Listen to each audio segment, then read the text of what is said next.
मयंक जी आपको लगा कि सब कुछ ठीक नहीं चल रहा है मार्केट में, कुछ तो गड़बड़ है?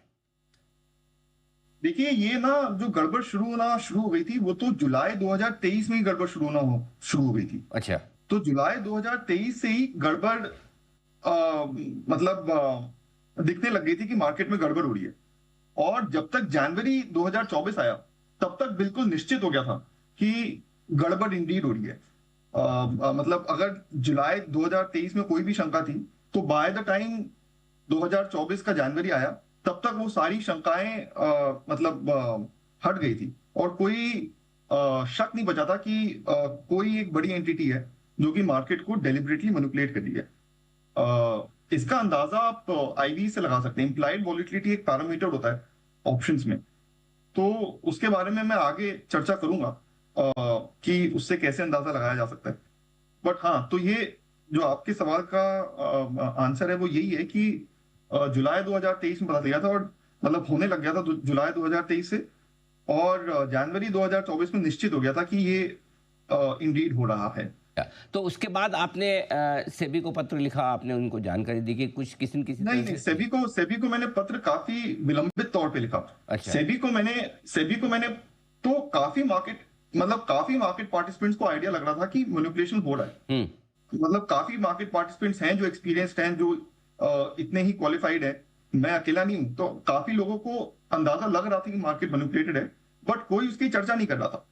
और आई थिंक मेरे जैसे लोग भी इंतजार कर रहे थे कि ये ऑटो करेक्ट हो जाए किसी तरह। मतलब सेबी खुद ही इसे आइडेंटिफाई कर ले, या एनएसई का सर्वेलेंस और बीएसई का सर्वेलेंस इसे खुद ही आइडेंटिफाई कर ले और वो लोग इस पे जांच करके इसको रिजॉल्व कर दें। बट वो हो नहीं रहा था, वो बिल्कुल भी नहीं हो रहा था। तो पूरे अगर आप 2024 का साल देखें, जनवरी से दिसंबर, तो जो मैग्नीट्यूड ऑफ मैनिपुलेशन है वो लगातार बढ़ता ही जा रहा था। वो पूरा बढ़ता ही गया। दिसंबर में इनफैक्ट पीक मैनिपुलेशन हो रहा था, दिसंबर 2024 में। उस समय मैंने सभी को एक मेल भेजा जिसका अनंत नारायण जी जो होल टाइम मेंबर हैं, जिन्होंने इंटरिम ऑर्डर भी पास किया, उन्होंने बहुत ही जल्दी से जवाब दिया और उन्होंने कहा कि हम प्रेजेंटेशन करते हैं, जो कि फिर हमारी प्रेजेंटेशन 6 जन 2025 को बीकेसी में सेबी भवन में, जो उनका हेडक्वार्टर है, वहां पे हुई, जिसमें काफी सारे अनंत नारायण जी तो प्रस्तुत थे ही, बाकी भी काफी सर्वेलेंस के लोग, मार्केट रेगुलेशन डिपार्टमेंट के लोग, ये सब प्रस्तुत थे। बिल्कुल। तो मैं तो आपको इस मामले में फिर बधाई देना चाहता हूं कि आपने सारे रिटेल इन्वेस्टर्स और पूरे मार्केट की इंटीग्रिटी के लिए आपने सोचा और हिम्मत करके इस तरह की आपने एक जानकारी भी दी और उसके बाद आपने पूरी तरह से समझाया भी कि मामला कैसे क्या है। क्या लगता है सर, 4,843 करोड़ की जो सेबी ने इस पर जो फाइन लगाई है, क्या मामला सिर्फ इतना ही है या बहुत माफ कीजिएगा, इससे कहीं ज्यादा बड़ा? अनिल सिंह जी, अभी सेबी ने केवल 21 दिन पकड़े हैं, 18 दिन बैंक निफ्टी के और 3 दिन निफ्टी के। तो ये जो 4,800 करोड़ है मैनिपुलेशन, जैसे मैंने आपको अभी बताया, चल रहा है जुलाई 2023 से, तो लगभग 500 ट्रेडिंग डे हो गए हैं। मतलब अगर मैं जुलाई 2023 से लेके अब जुलाई 2025 आ रहा है, लगभग 500 ट्रेडिंग डेज हुए हैं। उसमें से सेबी ने अभी केवल 21 दिन का इन डेप्थ एनालिसिस किया है, केवल 21 दिन।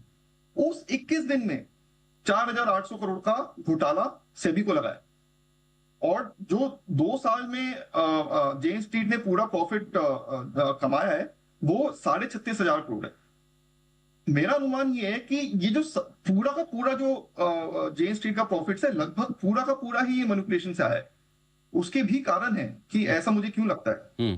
पहली बात तो, एक और चीज मैं आपके दर्शकों को बताना चाहूंगा कि 36,500 करोड़ का जो टोटल जेन स्ट्रीट का प्रॉफिट है, वो भी अभी सेबी ने केवल एनएसई सेगमेंट से निकाला है। अभी बीएस बॉम्बे स्टॉक एक्सचेंज तो पूरा उसकी जांच करना बचा हुआ है। उसमें भी सेंसेक्स की एक्सपायरीज होती हैं जिसमें मैनिपुलेशन हुआ है, अग्रेसिव मैनिपुलेशन हुआ है सेंसेक्स एक्सपायरीज में। तो ये 36,500 करोड़ में फर्दर 6-7 हजार करोड़ का ये आंकड़ा बढ़ जाएगा और वो 43,000 करोड़ की तरफ जाने लग जाएगा। और इसमें मेजर पोर्शन मेरे अनुमान में 43,000 करोड़ के 4,800 करोड़ का फिगर अभी इंटरिम रिपोर्ट में आया है, क्योंकि सेबी ने केवल 21 दिन इवैल्यूएट किए हैं। काफी चांसेस हैं कि ये पूरा का पूरा जो 43,000 करोड़ का फिगर है, लगभग पूरा, मे बी 37,000 करोड़, 38,000 करोड़, ये पूरा का पूरा ही अनलॉफुली गॉटन है। My God. तो ये बहुत बहुत बड़ी समस्या है। दर्शकों को मैं फर्दर बताना चाहूंगा कि 2024 अकेले में जेन स्ट्रीट का प्रॉफिट 22,500 करोड़ से 25,000 करोड़ का था 2024 में अकेले।